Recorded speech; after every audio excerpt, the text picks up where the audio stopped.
Hi guys, David with the Green-Walled Treehouse again. Let me tell you a story today about an octopus. If you're like me, the first thing your grandfather told you when you were young was to stay away from octopuses. Sometimes when he was tired, he might have said octopi, even though that's not correct. It's not that octopuses are bad, it's just that they're tricksy. It's their arms, you see. Most people have 2 arms, so you can see what they're doing, but octopuses have 8 arms, really 6 arms and 2 legs, but anyway. They can play Uno with you while eating a snack, checking their Facebook, and stealing your wallet all at the same time. This is very tempting when you're an octopus, believe me. So, because of this, a lot of octopuses become criminals, even if they only commit crimes with one of their arms. But there was one octopus who didn't want to become a criminal. Let's call him Gustav. That wasn't his name, but octopus names are very hard to pronounce, and Gustav is a good name that isn't used that often. So anyway, Gustav was a good octopus. He always tried to lend a hand, or 6, to anyone that needed it. After watching Spider-Man, he dreamed about becoming a superhero, swinging through the city just by his tentacles. The problem was that the spaces between the buildings was very big, much bigger than the length of Gustav's arms, so he did a lot of falling and not much swinging. He would have broken all his bones, except that octopuses don't really have bones, so he just was bruised a lot and felt a little sick to his ink sac. Next, he thought maybe he could join the police. He went to the station to sign up. "I don't think you meet the height requirement," the desk clerk said.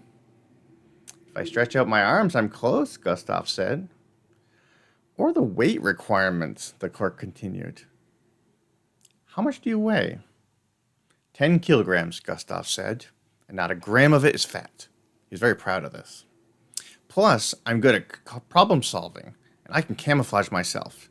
The clerk went to ask the captain. They gave Gustav several tests and said they would call him.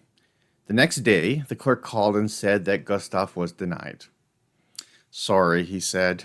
"The captain decided you would make everyone else look bad.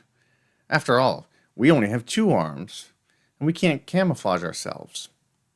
Plus, our problem-solving skills are just okay." So Gustav was sad, and he went for a walk. He went past a kindergarten and saw a little girl crying. "What's wrong?" Gustav asked, but the girl didn't answer.